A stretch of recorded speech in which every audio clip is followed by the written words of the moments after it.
Olá, gente, tudo bem? Como estamos? Espero aí mais uma vez, né? Encontrá-los bem, se possível, né? Ficando em casa, se cuidando uns dos outros, para que a gente possa superar. Quem precisar sair, se cuide, né? Com o uso de máscara, evitando aglomeração e usando álcool, para que a gente possa superar esse período, para que a gente possa sair dessa pandemia e que a gente possa, no futuro próximo, encontrar esse normal de novo, né? Que eu não sei se é um novo normal, ou se é um normal de novo, ou se é um anormal novo, né? Ninguém sabe o que está por vir, porque depois que passamos por um momento como esse, muitas coisas mudam, inclusive o formato de aula, né? Que a gente está vivendo. E aí, dando início à nossa próxima aula, eu me chamo Rafael Rolim, sou arte educador, brincante, sou professor aqui da oficina Grupo Folclórico do Instituto Chico Mota, dentro do projeto, né, faz parte do projeto Minha História, Minha Vida, Vencendo o Preconceito com a Arte, que é uma lei federal, né, aprovada, de incentivo à cultura e conta com o patrocínio da Autopeças Padre Cícero e Perseu PVC. Então, gente, dando continuidade, né, ao nosso trabalho, e mais aqui um dia de encontro, e mais uma aula com vocês, para a gente poder tratar aí do folclore, da cultura popular brasileira, nordestina, né, cearense, pernambucana, baiana, como eu venho trazendo, né, referências, tentando trazer referências de vários estados, para que a gente possa, ao final desse trabalho, conseguir olhar esse todo dessa cultura popular brasileira, desse folclore brasileiro que é tão rico, né? E aí, como eu vinha falando, a gente vinha trabalhando várias manifestações e mais recentemente, desde o último encontro, nós estamos tratando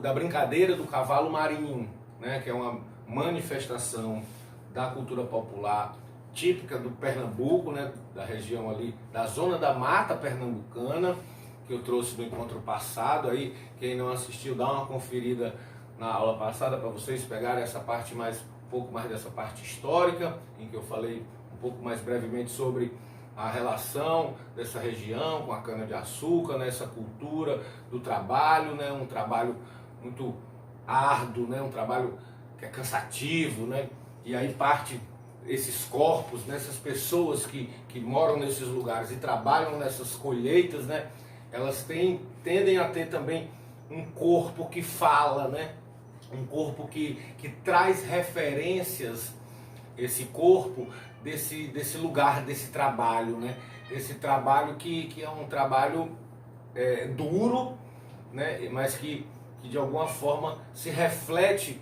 com uma leveza na própria brincadeira do cavalo marinho.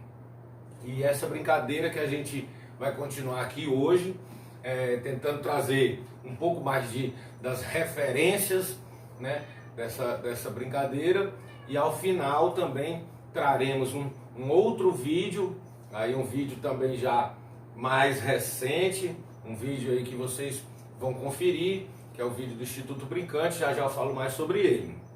Então, nessa brincadeira, eu vinha contando, né, como ela parece muito com a brincadeira do reizado, em toda a sua estrutura cênica, né? Então, assim, a gente vai encontrar, como no reizado, né, que a gente já falou nos primeiros encontros, a gente vai trazer essa estrutura cênica assim, como um grande alto, né? Então, você vai encontrar a música, a percussão, você vai encontrar a cena, né? Você vai encontrar a dança, aí vários passos, né?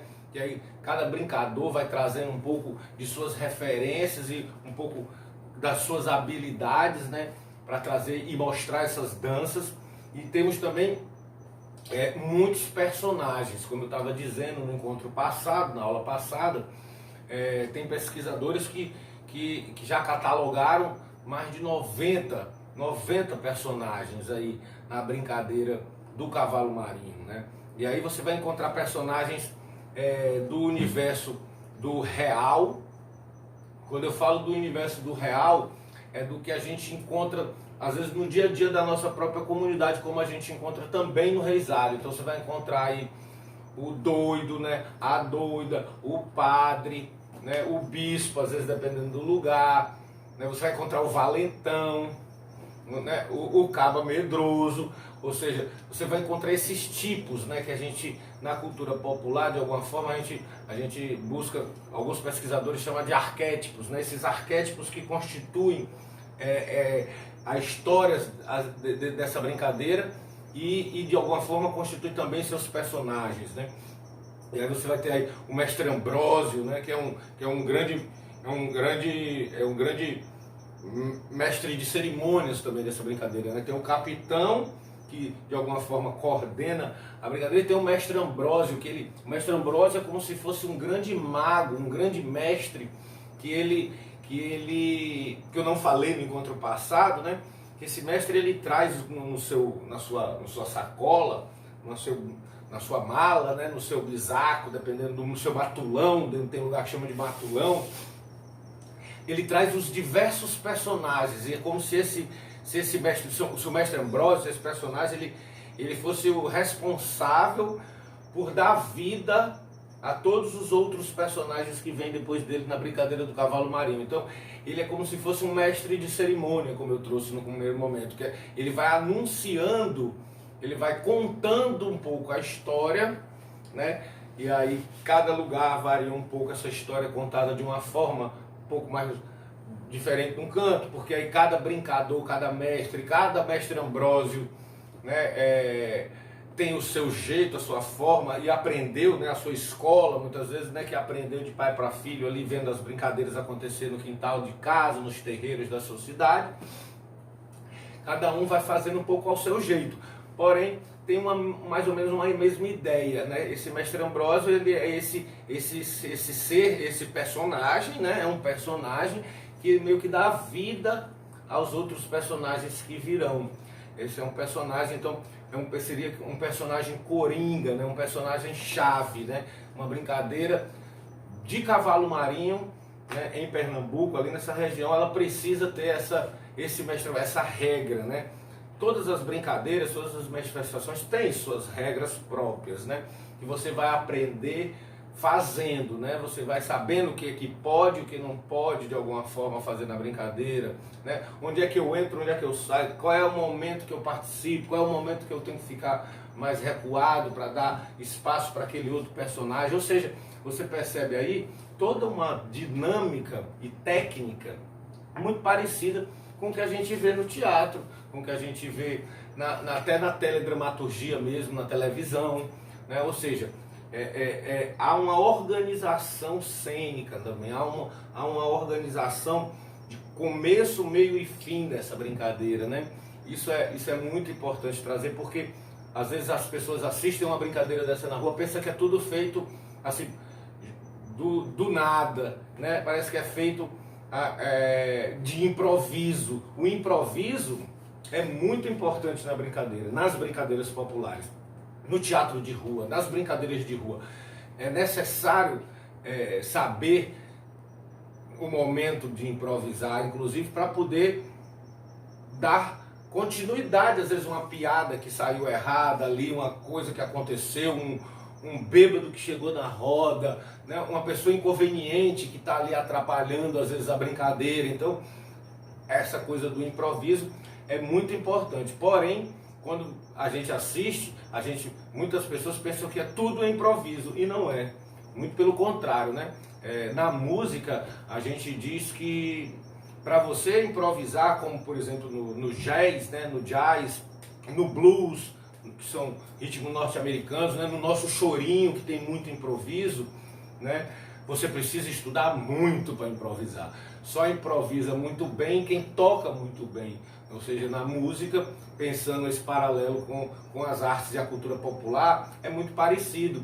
Você, quando tem o domínio daquela manifestação, o domínio daquela brincadeira, eu sei brincar um cavalo marinho a noite inteira, então o seu repertório, né, é muito vasto. Esses brincantes geralmente têm esse repertório muito vasto, complexo, enorme, né? São verdadeiras enciclopédias ambulantes da cultura popular, né? Esses mestres. Então, a capacidade que eles têm também de improvisar em cima de um mesmo tema, e não só um improviso da cantiga falada, né? Rimada, mas sim também esse improviso do corpo, do gesto, né? Esse improviso da cena, né? Que é muito importante pensar como um improviso que também está ali demarcado, e que os brincadores improvisam porque conhecem a brincadeira, improvisam porque sabem a estrutura da brincadeira. E a estrutura dessa brincadeira como eu já vinha dizendo,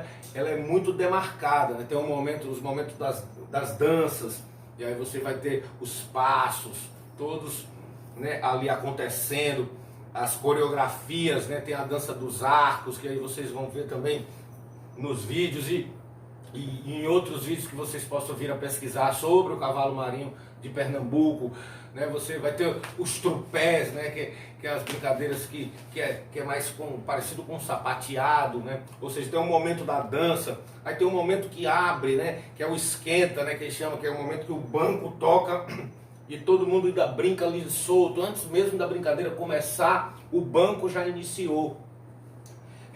Então essa brincadeira começa com esse banco, aí esse banco toca, chamando, né, as pessoas, conclamando para que venham para a praça ou aquele local onde vai acontecer. As pessoas escutam e começam a formar a roda. A partir daí que vai começar mesmo a brincadeira, né? Então tem uma espécie de esquenta. Depois disso aí vocês vão ter, a gente vai ter alguns momentos de dança, como eu disse, outros momentos só de interpretação, só de personagens, né? E aí isso é intercalado, ora toca, ora dança, ora interpreta, ora faz uma brincadeira com o público, né? Ora volta entre os Mateus e fazem alguma confusão ali para poder chamar a atenção. E aí essa dinâmica que parece desordenada, que parece desorganizada, mas não é. Não se engane. Essas brincadeiras que eu venho trazendo são brincadeiras que vêm sendo passadas de décadas, séculos às vezes, de pai para filho, e muitas coisas, é claro, são deixadas de lado na cultura e outras são, né, incorporadas à brincadeira, mas uma coisa é certa, eles aprendem a fazer essa brincadeira de uma forma muito séria, completa, né, como eles chamam. Uma brincadeira completa é uma brincadeira que tem começo, meio e fim, em que colocam-se todos os personagens, e esses personagens vão contando essa narrativa, dessa história, desse lugar, aí muitas vezes dessa cultura da cana-de-açúcar, dessa cultura do escravo, né, que é uma cultura ainda escravagista, né, que herda muitas heranças ainda desse período escravagista, né, que é a cultura do engenho, do senhor de engenho, né, dos grandes latifundiários, donos de terra, que tem as grandes indústrias que beneficiam a cana, né, tanto o açúcar, né, quanto o álcool, né, que é para os veículos e para as indústrias e tudo. Então, ou seja, essa história vai revelando essas narrativas, esses personagens. Se você parar, prestar atenção no que eles estão dizendo, na forma como eles estão se comunicando, né, nas letras das músicas, ou seja, você vai percebendo que todas essas brincadeiras, e não diferente o cavalo marinho, vai ter toda uma organização, todo um sentido, né? Um sentido para aqueles que brincam, né? Porque para quem brinca essa brincadeira, ou brincar essa brincadeira, por mais que façam todos rir, é algo muito sério, como eu já falei aqui nos primeiros encontros, né? Brincar para a cultura popular, para os brincantes da cultura popular, é algo muito sério. E aí eu vou deixar vocês agora, já me encaminhando aqui para o final do meu encontro hoje, com vocês, sobre o cavalo marinho, com um vídeo, como eu disse no começo, um vídeo que é do Instituto Brincante, um instituto que tem lá na sua frente o professor, mestre brincante também, Antônio Nóbrega, que vocês já devem conhecer, que a gente já passou outros vídeos do Instituto Brincante aqui.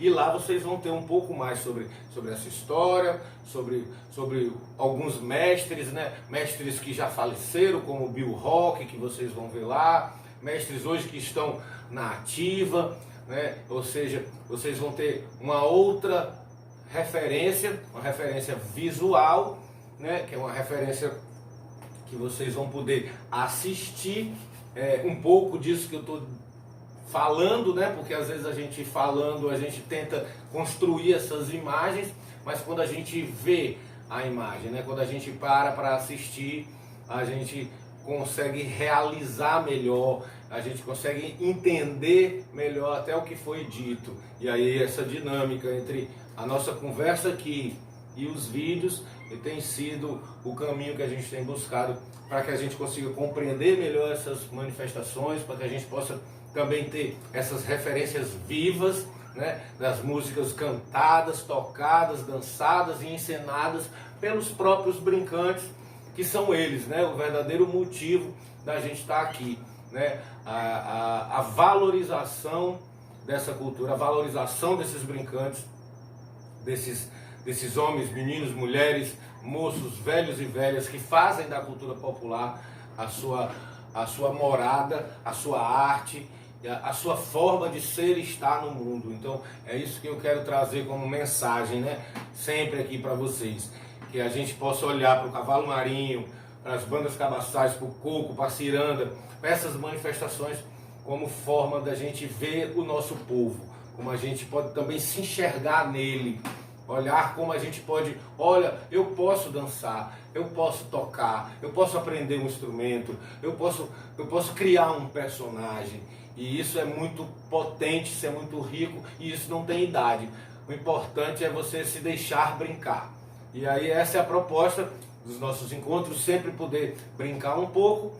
E eu vou deixar vocês aí brincando e assistindo ao vídeo aí sobre o cavalo marinho, aí vários grupos de várias localidades, com o mestre, nosso grande e querido Antônio Nóbrega, e a gente se encontra no próximo momento para continuar o nosso trabalho de pesquisa, continuar nossas aulas, nosso bate-papo sobre a nossa cultura, sobre o nosso folclore. Então vão lá no canal do Instituto Chico Mota no YouTube, dá aquele like para quem gostar, ajuda a divulgar, passa para os amigos e assistam o vídeo.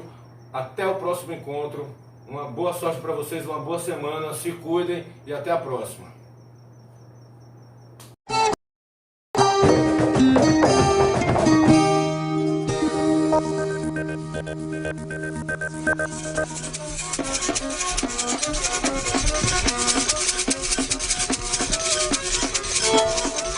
Cavalo marinho é o nome que se dá ao reizado na zona rural da Mata Norte pernambucana. Há muito tempo se dizia o reizado do cavalo marinho.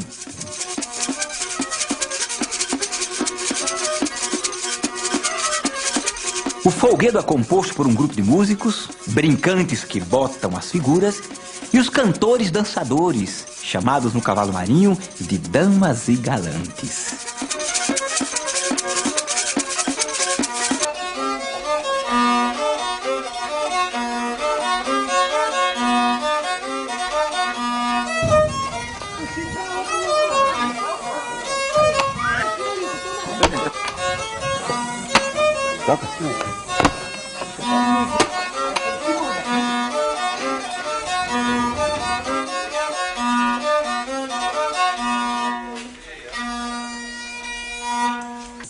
Cavalo marinho tem muita coisa.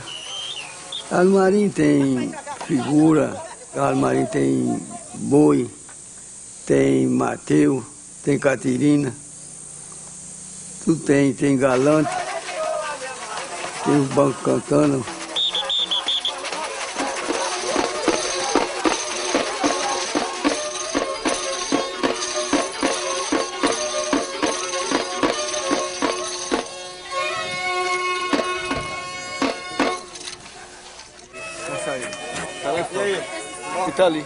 No cavalo marinho, o banco é um dos elementos mais importantes da brincadeira. Ele é composto por um rabiqueiro, e tocadores de pandeiro, baje e ganzá, que também tiram as toadas. Tudo se passa na frente do banco, como por exemplo o mergulhão. O esquentamento dos brincantes para dar início à brincadeira propriamente dita. Um procedimento, pelo que tenho visto, exclusivo do cavalo marinho.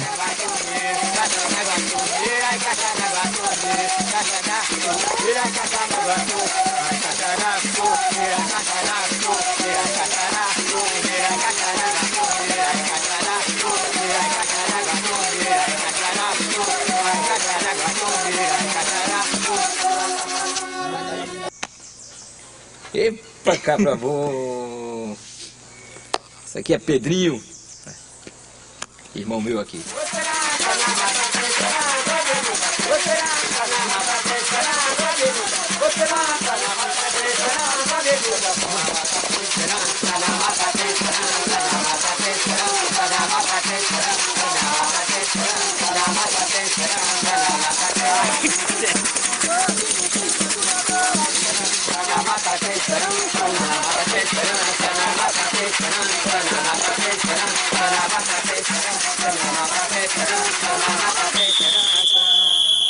Mas Pedrinho, eu te vi brincando quando tu era pequenininho de todo, rapaz. Eu acho que tu tinha o quê? 3, 4 anos. 4 anos. Não é por aí? Que... É.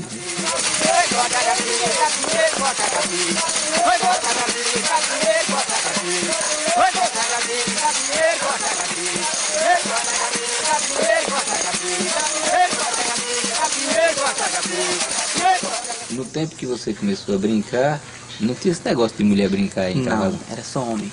É pra cabra macho mesmo. Mas hoje em dia as meninas estão fazendo muito bem, Então, mergulhando, né? Tô dando conta do recado direitinho. É, lá em casa, por exemplo, Rosane dá cor em mim, na dança do mergulhão. E aqui, Mariana também, da cor em mim também.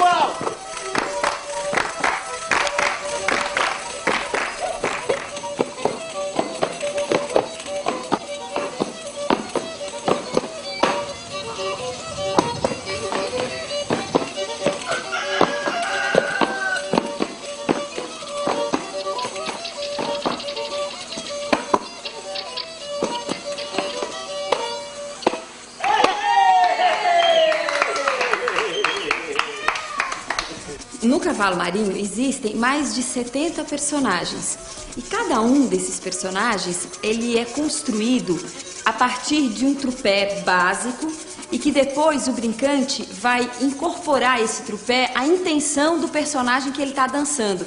O trupé básico seria esse. O brincante que for fazer uma velha, ele vai virar isso.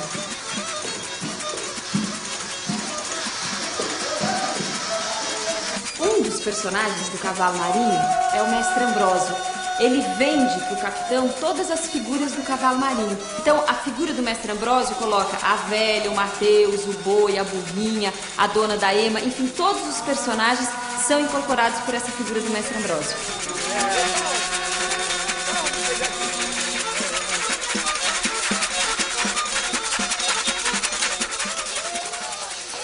As figuras do Mateus e do Bastião são imprescindíveis no cavalo marinho. Contracenam com todas as demais figuras e fazem uma ponte entre elas e o público. Todas as demais entram e saem à sua hora. O Mateus e o Bastião permanecem no meio da roda enquanto dura toda a brincadeira. Ele tem que fazer animação para o povo rir. O Bastião faz também. Eu faço o pessoal rir. Dizer aquela poesia. Isso aqui é a bexiga, isso aqui é o instrumento do Mateus. O instrumento do Mateus é esse. Chama o ovo. Ele tem de bater esse ovo aqui a noite toda.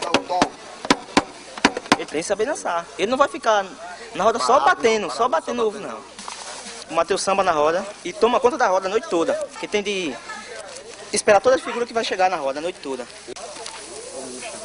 Esse aqui é o nosso chapéu, que nós usamos. Mela contínua. Vai passando a mão e passando no rosto. Até ficar preto. Quando ficar preto, tá pronto.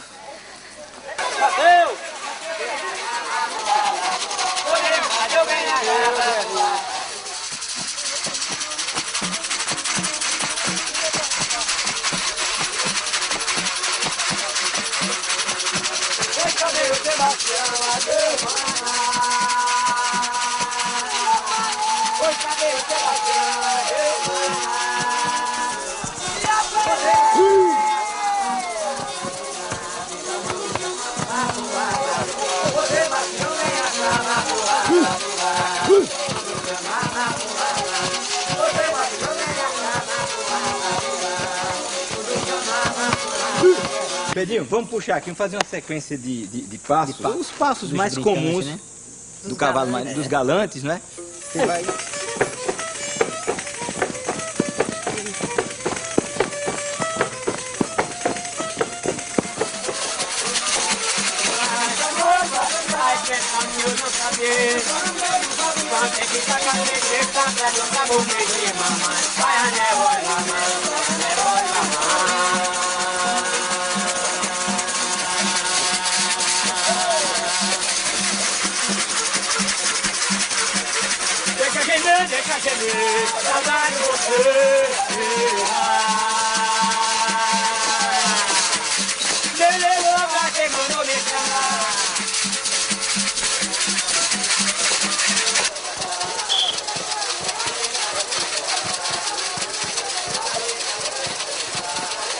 O galante fica onde? Os galantes é a família do próprio capitão, né? 4 ou 6 galantes representando a juventude. Bem, esse é um ponto alto do Cavalo Marinho, que é o baile do Divino Santo Reis, mas a música tocada é o São Gonçalo do Amarante, que é a dança dos arcos. Vamos ver?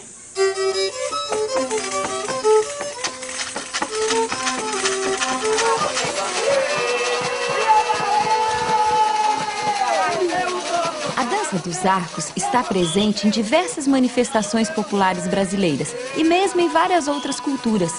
No seu desenho coreográfico, trazem o simbolismo do arco-íris, quer dizer, a ponte entre o céu e a terra, entre o sagrado e o profano.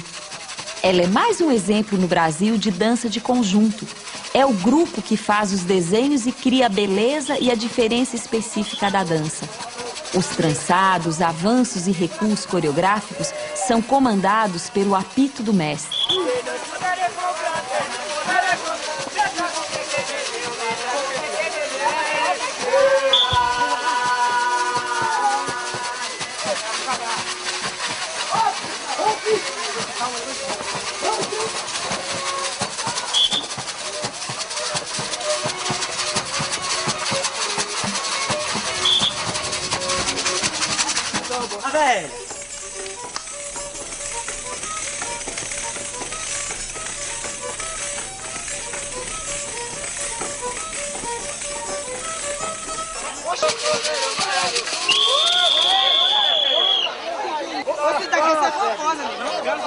Nunca mais vou poder cantar. A voz do bambu é que ele tá com o vestido, né? Ele levanta, faz aquela mímica toda, as pernas.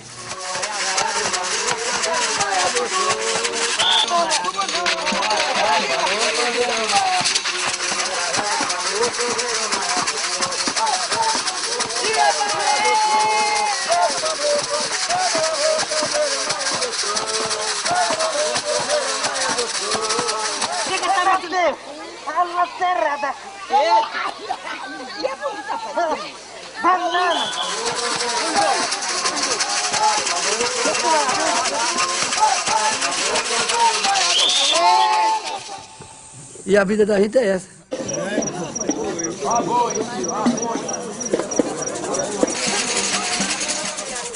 Viajando pelo Brasil, descobrimos que é possível imaginar um alfabeto coreográfico brasileiro.